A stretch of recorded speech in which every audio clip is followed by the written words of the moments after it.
ومن ينقلب على عقبيه فلن يضر الله شيئا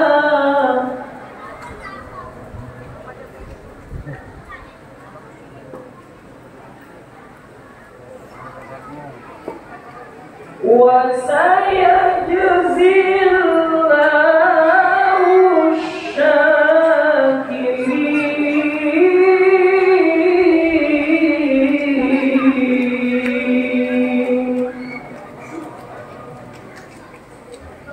صدق الله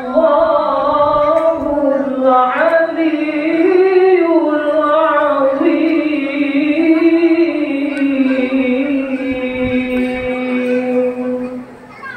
Assalamualaikum warahmatullahi wabarakatuh.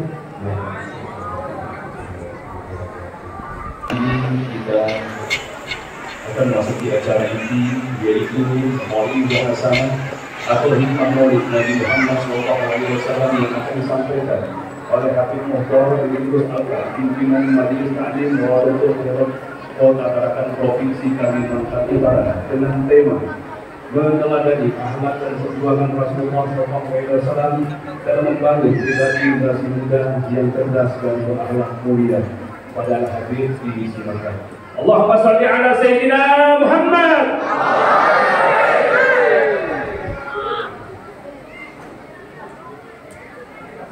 Bismillahirrahmanirrahim. Assalamualaikum warahmatullahi ta'ala wabarakatuh.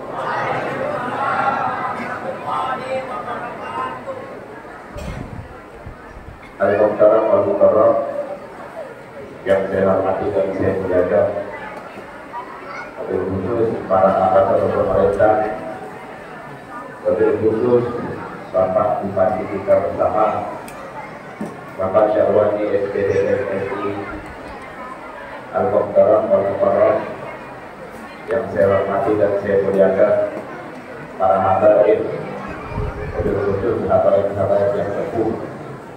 Di sini ada amanah Abdurrahman Al-Jufri dan juga amanah Idrus Al-Jufri, amanah Abu Bakar Al-Idrus, dan amanah Ali Al-Jufri dan Haji Hamid Al-Idrus, wa amanah Abdul Qadir Al-Jufri, dan di sini juga ada abang kita Husni Al-Jufri, Wabil khusus Guru Al-Fakir Sayyidina Ustaz Abdul Rahman bin Muhammad Al-Jubri dan seluruh para hadirin dan hadirat, bapak-bapak, ibu-ibu, khususnya para pemuda-pemudi umat baginda Nabi Muhammad Sallallahu Alaihi Wasallam yang selalu dimuliakan oleh Allah Subhanahu Wa Taala. Alhamdulillah. Alhamdulillah kita bersyukur kepada Allah Subhanahu Wa Taala, yang dimana Allah Subhanahu Wa Taala telah mengumpulkan kita di tempat yang penuh barokah ini, yang dimana dialah Allah Jalla Jalaluhu wa Azamatuh, yang maha besar daripada segala sesuatu yang besar, sehingga yang besar selain Allah kecil, yang dimana dialah Allah Jalla Jalaluhu wa Azamatuh, yang maha kaya daripada segala sesuatu yang kaya. Yang kaya selain Allah miskin, yang dimana dialah Allah Jalla Jalaluhu wa Azamatuh, yang maha raja di atas dari para raja, yang raja selain Allah budak, yang raja selain Allah hamba, yang dimana dialah Allah Jalla Jalaluhu wa Azamatuh, yang maha kuat lagi maha perkasa, yang kuat dan perkasa selain Allah lemah, yang dimana dialah Allah Jalla Jalaluhu wa Azamatuh, yang maha berilmu, yang berilmu selain Allah adalah para pencari ilmu, yang dimana dialah Allah Jalla Jalaluhu wa Azamatuh, yang maha tahu, yang tahu selain Allah adalah para pencari pengetahuan, yang dimana dialah Allah Jalla Jalaluhu wa Azamatuh, yang maha kekal abadi, yang kekal selain Allah pasti akan mati, yang abadi selain Allah pasti akan tiada, karena wujudnya Allah, karena adanya Allah tidak pernah didahului dan diakhiri dengan ketiadaan ataupun kebinasaan. Salawat dan salam tidak lupa pula kita aturkan dan kirimkan kepada seorang mulia yang termulia, kepada seorang insan yang diagungkan oleh yang maha agung, kepada seorang insan yang dimuliakan oleh yang maha mulia, kepada seorang insan yang dikatakan oleh Sayyidatuna Aisyah, duhai seorang insan yang tidak pernah berpakaian sutra, duhai seorang insan yang tidak pernah tidur di atas kasur yang empuk, duhai seorang insan yang dari lahirnya telah ditinggal oleh ayahandanya, duhai seorang insan yang dari berumur 6 tahun telah ditinggal oleh ibundanya, duhai seorang insan yang dari kecilnya telah menjadi anak yatim piatu. Akan tetapi anak yatim ini menggetarkan dunia, membuat wangi dunia. Ajaran yang dibawanya tersebar ke segala penjuru dunia. Tidak lain dan tidak bukan, beliau adalah baginda Rasul Muhammad Sallallahu Alaihi Wasallam, dan dimana karenanya kita dikeluarkan yaitu minat dulu mati ila nur, dari alam kegelapan menuju alam yang terang menerangi kita sampai saat ini. Alhamdulillah. Ma'asyiral hadirin wa hadirat as-salihin rahimahumullah. Fali rabbi kullu haqqin jalla an yahsurahul abd. Idhabana bil wujuhil Mustafa al-Hadi Muhammad. Segala macam pujian hanya milik Allah Subhanahu wa Ta'ala, yang dimana Allah Subhanahu wa Ta'ala telah mengirimkan kepada kita, telah mengutus kepada kita sesosok insan yang mulia yang bernama baginda Rasul Sallallahu Alaihi Wasallam. Berbahagialah kita, berbahagialah seluruh makhluk-makhluknya Allah Subhanahu wa Ta'ala, bintang-bintang yang ada di langit, seluruh penghuni langit bergembira dengan layaknya Nabi, bahkan binatang-binatang yang ada di lautan, binatang-binatang yang ada di darat, seluruhnya bergembira dengan layaknya Nabi Muhammad Sallallahu Alaihi Wasallam. Ma'asyiral hadirin wa hadirat as-salihin rahimahumullah. Bahwasanya duduknya kita di tempat yang penuh barokah ini untuk memperingati hari lahirnya Nabi Muhammad itu menambahkan agar apa? Agar menambahkan benih-benih cinta kepada Rasulullah SAW. Para ulama ahli hadis mengatakan iman itu apa? Para ulama bahwasanya di acara yang bagaimanapun, di perkumpulan yang seperti apapun, itu tidak terlepas untuk meningkatkan kualitas iman dan takwa kita kepada Allah Subhanahu wa Ta'ala. Sehingga banyak dari para ulama ahli hadis mengkategorikan iman itu ada dua. Para ulama ahli hadis mengkategorikan iman itu tergantung daripada dua hadis. Hadis yang pertama, ulama ahli hadis mengatakan bahwasanya la yu'minu ahadukum hatta akuna ahabba ilaih min ahli wa waladihi wa waladihi wa nafsi ajma'in. Tidak beriman seseorang, kata Nabi Muhammad. Ya Rasulullah, kami sholat, kami puasa, kami zakat, kami haji. Tapi apa kata Nabi Muhammad? Tidak beriman seseorang, yakni lam yutimmu iman. Tidak sempurna iman seseorang sampai dia mencintaiku, kata Nabi Muhammad, lebih daripada segala-galanya, lebih daripada kedua orang tuanya, lebih daripada anak-anaknya. Dan juga hadis yang kedua, di hadis yang pertama ini kita bisa mengambil kategori bahwasanya hadis ini mencakup tentang mahabbah, cinta kepada Nabi Muhammad SAW. Dan ada bunyi hadis yang kedua yang kurang lebih bunyinya seperti hadis yang pertama. Apa hadisnya? La yu'minu ahadukum, tidak beriman seseorang, yakni lam yutimmu imanu, tidak sempurna iman seseorang sampai dia mengikutiku, kata Nabi Muhammad SAW. Sehingga ulama ahli hadis mengkategorikan iman itu ada dua. Apa? Mahabbah wal ittiba, cinta kepada Nabi Muhammad dan mengikuti Nabi Muhammad SAW. Siapa orang yang mengaku cinta kepada Nabi Muhammad, maka dia tidak mengikuti Nabi Muhammad, maka ketahuilah cinta yang palsu. Siapa orang yang mengaku cinta kepada Nabi Muhammad tapi tidak mau mengikuti daripada sunnah-sunnahnya dan ajaran Nabi Muhammad SAW, ketahuilah iman yang palsu. Apalagi orang yang mengikuti Nabi tanpa ada cinta. Sehingga dua kategori ini tidak bisa dilepaskan dalam kategori iman. Mahabbah wal ittiba, cinta dengan Nabi dan mengikuti Nabi Muhammad, maka sempurnalah iman seorang hamba tersebut. Masyaallah hadirin wa subhanallah sholihin rahimahullah. Ketika kita berbicara tentang mahabbah wal ittiba, kalau ittiba kepada Nabi Muhammad SAW sudah jelas. Di dalam hadis Arba'in Nawawi dijelaskan bahwasanya mengikuti Nabi Muhammad di situ dikatakan, laksanakanlah apa-apa yang aku perintahkan semampu kalian. Akan tetapi jauhilah apa-apa yang aku larang, itu mutlak hukumnya. Tidak dikatakan apa-apa, jauhilah apa-apa yang aku larang, itu semampunya, tidak. Tapi larangan, bentuk larangan itu mutlak tidak boleh dilakukan sampai dilarang oleh Nabi Muhammad. Tapi bab ibadah, tapi bab perkara yang dianjurkan oleh Nabi Muhammad, itu laksanakanlah semampu kita, sehingga imannya seseorang itu bertingkat-tingkat. Imannya seseorang bertingkat-tingkat, kedudukannya seseorang bertingkat-tingkat. Salah satu contoh dalam suatu riwayat dikatakan bahwasanya hasanatul abrar sayyi'atul muqarrabin, perbuatan baik bagi orang-orang yang berada di makam abrar, di kedudukan abrar, itu merupakan perbuatan maksiat bagi orang-orang yang berada di kedudukan al-muqarrabin, orang-orang yang dekat dengan Allah Subhanahu wa taala. Perbuatan baik bagi orang-orang yang berada di makam abrar itu merupakan perbuatan buruk bagi orang-orang yang berada di makam al-muqarrabin. Suatu contoh, ada satu kisah Sayyidina Abdul Qadir Al-Jilani. Salah seorang muridnya Syekh Abdul Qadir Al-Jilani bertanya kepada Syekh Abdul Qadir Al-Jilani, "Duhai Imam, aku ingin bertanya kepadamu, ingin mengetes ilmunya Syekh Abdul Qadir Al-Jilani. Apa yang dilakukan seseorang yang sedang melakukan sholat apabila dia lupa dalam rakaat 2 atau 3? Dalam sholat dia lupa, ini rakaat kedua atau rakaat ketiga, maka apa yang harus dia lakukan?" Kata Syekh Abdul Qadir Al-Jilani, "Engkau mau aku jawab menurut mazhabku atau menurut mazhab saya? Kalau menurut mazhabmu, orang yang lupa rakaat sholat 2 atau 3, maka ambil yang paling sedikit. Anggap itu masih 2, walaupun hakikatnya 3.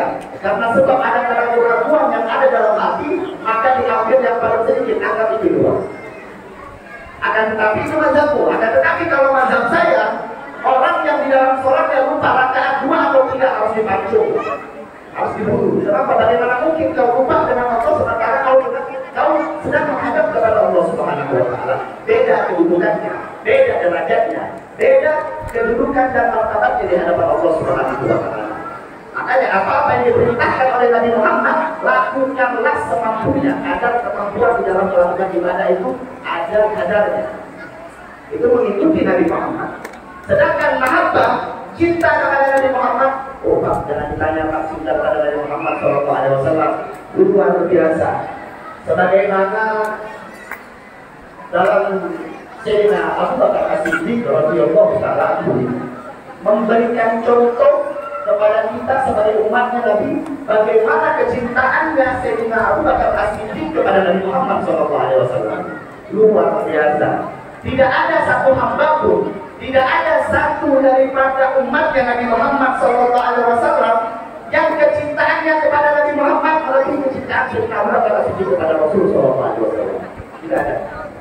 Puncak cinta kepada Nabi Muhammad itu dipegang oleh Sayyidina Abu Bakar As-Siddiq. Contohnya, Sayyidina Abu Bakar As-Siddiq setelah wafatnya Nabi Muhammad SAW, itu Sayyidina Abu Bakar As-Siddiq menjadi khalifah kurang lebih 2 tahun 6 bulan.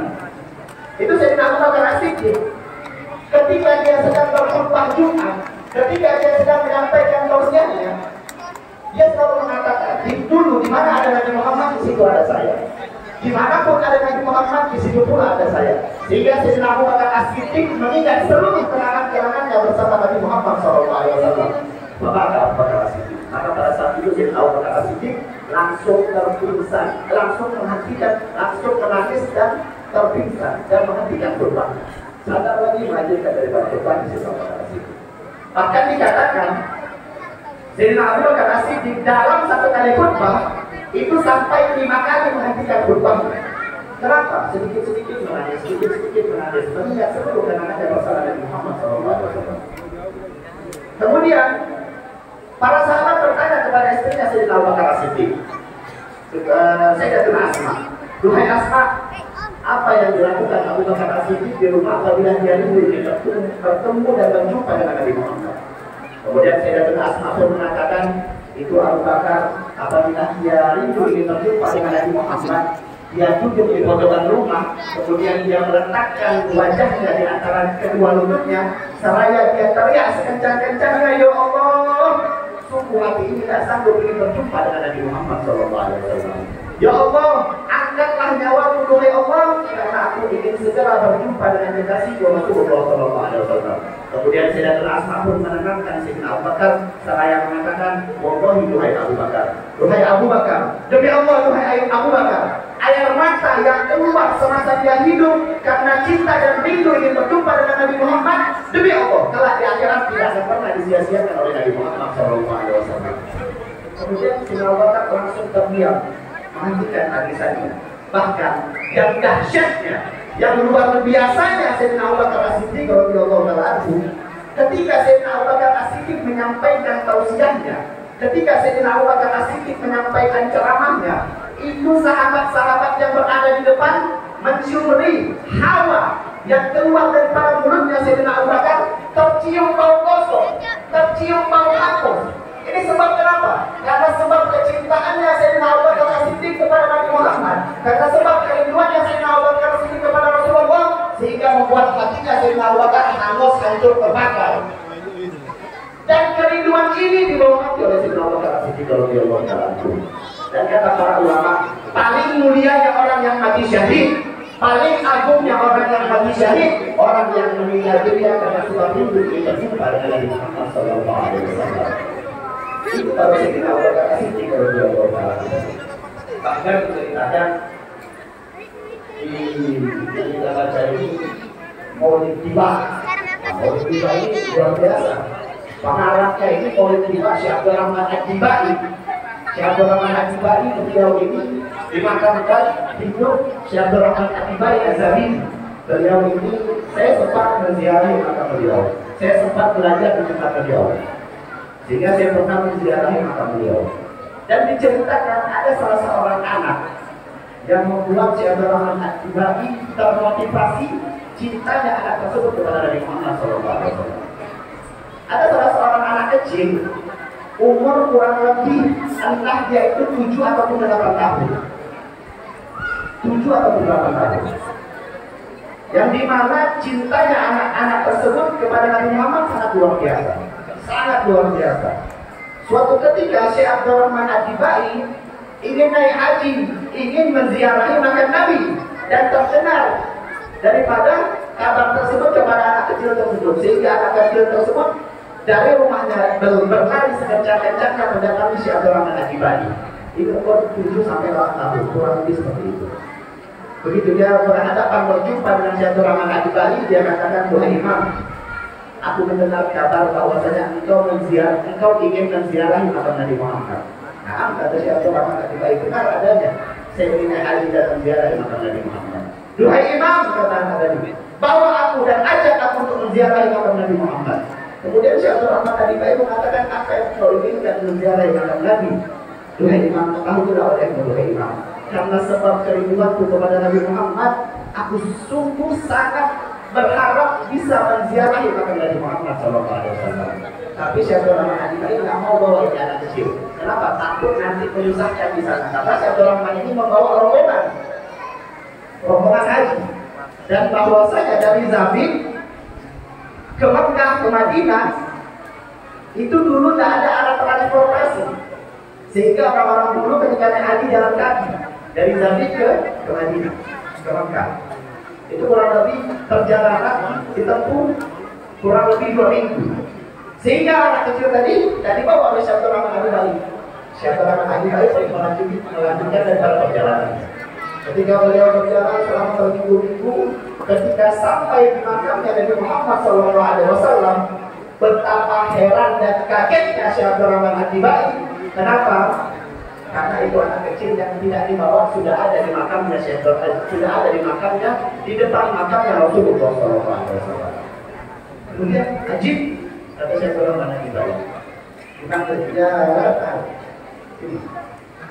Bagaimana mungkin kau bisa sampai sini? Sambil ketawa tadi mengatakan, "Duhai Imam, ketika kau jalan, aku masuk di dalam satu tempat ataupun satu peti, dan aku ikut bersama rombongan Duhai Imam." Dia ikut bersama Imam Ad-Dibai masuk dan tidak tahu dia masuk. Dan itu yang aku herankan pada Syekh Abdurrahman Ad-Dibai. Itu perjalanan dari Zabid ke Madinah itu kurang lebih 2 minggu. Nah, selama 2 minggu kau masuk dalam peti, apa yang kau makan dan apa yang kau minum? Kemudian anak itu menangis mengatakan apa? "Mohon duhai Imam, demi Allah duhai Imam, karena sebab kerinduan dan kecintaanku kepada Nabi Muhammad, maka saat ini sudah tak kupikirkan duhai Imam." Kemudian anak tadi mengatakan, "Duhai Imam," dia mengambil satu tanah. Dia katakan, "Duhai Imam, apakah tanah ataupun hasil yang saya pegang ini pernah dilewati dan dilintasi oleh Nabi Muhammad?" Nah, kata Imam Ad-Dibai, seluruhnya itu tadi pernah dilintasi oleh Nabi Muhammad SAW. Kemudian dia cium itu hasil, kemudian dia letakkan pada saat itu dia terjatuh. Orang-orang menyangka dia pingsan, dan ternyata anak kecil itu meninggal pada saat itu. Meninggal dalam keadaan cinta kepada Nabi Muhammad SAW. Dan bahwasanya orang-orang luar kota Madinah tidak boleh dikuburkan di kota Madinah, karena orang yang bisa